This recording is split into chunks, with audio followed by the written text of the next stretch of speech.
கல்வி நிறுவனங்கள் வாலிபர்களை உருவாக்குற இடம். சின்ன பருவத்திலேருந்து நம்ம கூட யாருக்கிட்ட பிள்ளைகளை அனுப்புறோம், நம்ம பிள்ளை கூடுதலா யார்கிட்ட இருக்கிறாங்க, நம்மள்ட்ட இருக்கிற நேரத்தை விட கூடுதலாக டீச்சர்ஸ் தான் இருக்கிறாங்க, ஸ்கூல்ல தான் இருக்கிறாங்க. ஸ்கூல்ல ஒரு ப்ரோக்ராம் கிடையாது. கவலையான விஷயம். இந்த வாலிபர்கள் சின்ன பருவத்திலிருந்து பிள்ளைகளை நெறிப்படுத்தி ஆசை ஊட்டி ஒழுக்கத்தோடு வளர்ப்பதற்கு தேவையான எந்த ப்ரோக்ராமும் எந்த ஸ்கூல்லையும் கிடையாது. அங்க ஸ்கூலுக்குள்ள போய் பார்த்தா பிரின்சிபலுக்கு சப்போர்ட்டான ஒரு டீம், எதிரான ஒரு டீம், பொலிட்டிக்ஸ் தான் நடக்கு. இன்னும் கொஞ்சம் டீச்சர்ஸ் இருக்கிறாங்க, என்ன மன்னிச்சு கொள்ளணும், நான் இப்படி பேசுறது கோவம் வரத்தான் செய்யும். சுவரா நீங்க Facebookல இது கமெண்ட்ஸ் எழுதத்தான் போறீங்க, அது பிரச்சனை இல்லை, உண்மையை சொல்லித்தான் ஆகணும். இன்னும் சில டீச்சர்ஸ் இருக்கிறாங்க, இந்த டியூஷனுக்கு நீ வரவில்லை என்றால் உன்னை கணக்கெடுக்க மாட்டேன். ஸ்கூல்ல அவர பாடத்துக்கு போகணும், போனா அந்த பிள்ளைக்கு அவர்கிட்ட கொஞ்சம் இடம் இருக்கும். ஸ்கூல்ல அவர டியூஷனுக்கு பிள்ளை போகலன்னா அவர்கிட்ட இடம் இல்லை. எல்லா டீச்சர்ஸும் இதுக்குள்ள வர மாட்டாங்க. சிலர் இருக்கிறார். பிரின்சிபலுக்கு ஸ்கூல்ல நடத்துறதா, நான் இந்த ஸ்கூல்ல பிரின்சிபலா இருக்கிறதா, அதான் அவரோட பிரச்சனை. அவருக்கு ஸ்கூல்ல நடத்தணும்ன்றதை விட நான் பிரின்சிபலா இருக்கணும்ன்றது அவர நோக்கமா மாறிக்கொண்டு வருது. அவருக்கு அவ்வளவு சேலஞ்ச், SDC சேலஞ்ச்,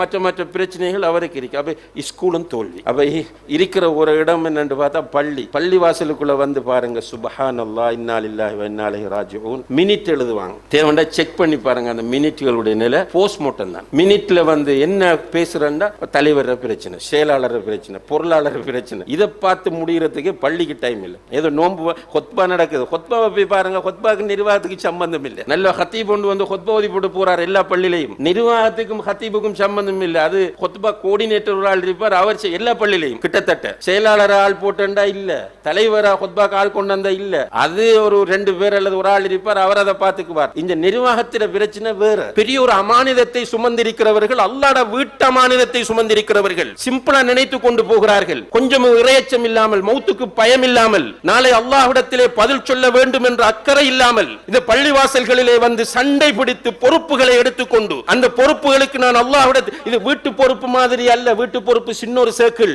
ஸ்கூல் பொறுப்பும் சின்னொரு சர்க்கிள்.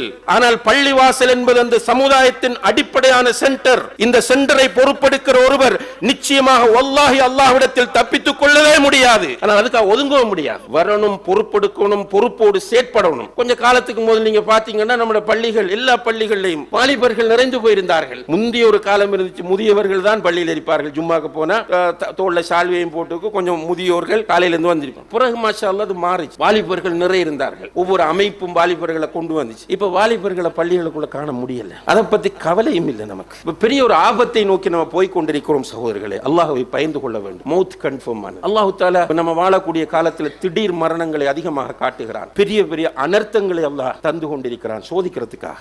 இதுல படிப்பினை பெறுகிறவர்கள் படிப்பினை பெறுவார்கள், மாட்டிக்கொள்வார்கள். அல்லாஹ் தஆலா அந்த மாட்டிக்கொள்ற கூட்டத்தில் இருந்து நம்மை பாதுகாத்து படிப்பினை பெறக்கூடியவர்களாக ஆக்க வேண்டும்.